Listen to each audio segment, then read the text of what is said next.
이번 영상은 수능 국어를 위한 마인드셋을 최종적으로 점검해보는 시간입니다. 문제를 하나 풀어보고 이야기를 이어가겠습니다. 이 문제는 올해 여름에 치러진 고졸 검정고시 시험 문제예요. 이 문제가 오늘날의 평가원이 학생들에게 바라는 것이 뭔지를 명확히 드러내고 있는 것 같아서 선정해봤습니다. 영상을 일시정지하고 문제를 풀어본 다음에 이야기를 이어가 볼게요. 꼭 문제 풀어보세요. 다 풀어보셨나요? 생각보다 문제가 많이 까다로우셨죠? 정답은 바로 4번입니다. 참고로 이 문제의 매력적 오답은 3번이었습니다. 지금부터 저랑 같이 문제를 풀어보겠습니다. 문제를 풀기 위해서 우선 2-2 빈말의 첫 소리에 니은 미음 앞에 니은이 덧나는 거, 여기에 주목을 해야겠죠? 그러면 일단 발음을 해봅시다. 냇물, 잇몸, 아랫니, 제삿날. 다 니은이 붙네요. 발음으로는 차이가 없어 보이네요. 여기서부터 수능형 사고방식을 시작하셔야 됩니다. 수능형 사고방식이라는 게 엄청나게 특별한 게 아니에요. 문제로 돌아가서 문제의 조건을 다시 생각해 보는 거죠.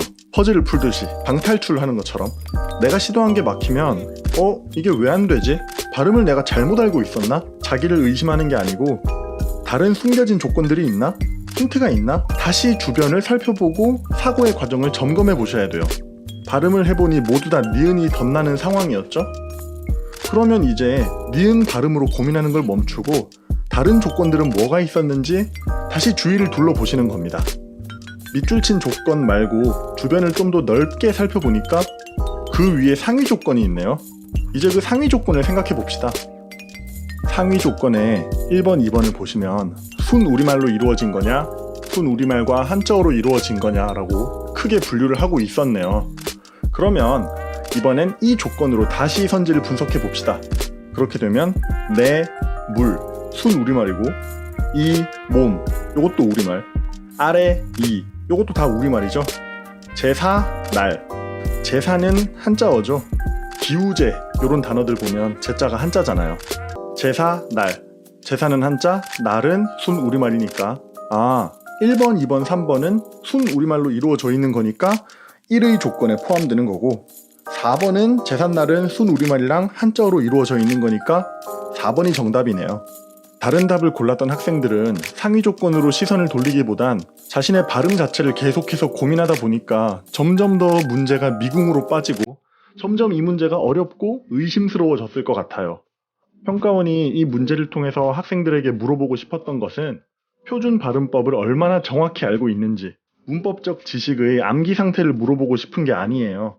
규정을 봤을 때 이게 적절한 예시인지, 조건에 맞는 결과물을 찾는 능력을 물어보는 겁니다.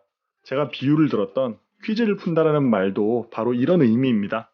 수능은 지식의 암기를 물어보는 시험이 아니고 수학 능력, 즉 문제 해결 능력을 묻는 시험입니다. 시험장에서 문제풀이가 막혔을 때 계속해서 그 구간만을 반복하면서 고민하는 건 그리 좋은 풀이법이 아니겠네요. 조금은 더 시선을 넓게, 조금만 더 관조적으로 출제자가 이 문제를 어떤 방식으로 퀴즈를 낸 것일까? 어디에 풀이에 실마리가 있을까? 왜 이 문제를 낸 걸까? 이런 생각들을 의식적으로 해보세요. 그럼 좀 전에는 보이지 않았던 또 다른 조건이 보이실 겁니다. 그 조건을 찾는다고 정답이 뿅 하고 나와주는 건 아닐 거예요. 그러나 그 조건을 통해서 정답을 찾아가는 새로운 루트가 열린다는 것을 기억해 주세요. 수능에서의 지식은 퍼즐을 위한 최소한의 도구입니다. 본질은 퍼즐을 푸는 아이디어를 떠올리는 것입니다. 문제를 풀다가 막혔을 때 긴장하지 말고 한숨 크게 들이마시고 조금 더 넓게, 유연하게 생각하시면서 문제를 넓게 바라보세요. 남은 기간은 올해 6월, 9월 모의고사를 다시 정리해 보시길 추천합니다.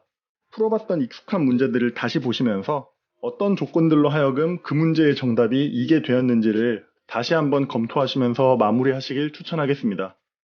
정리 잘 하셔서 좋은 결과 있기를 바라겠습니다. 화이팅입니다.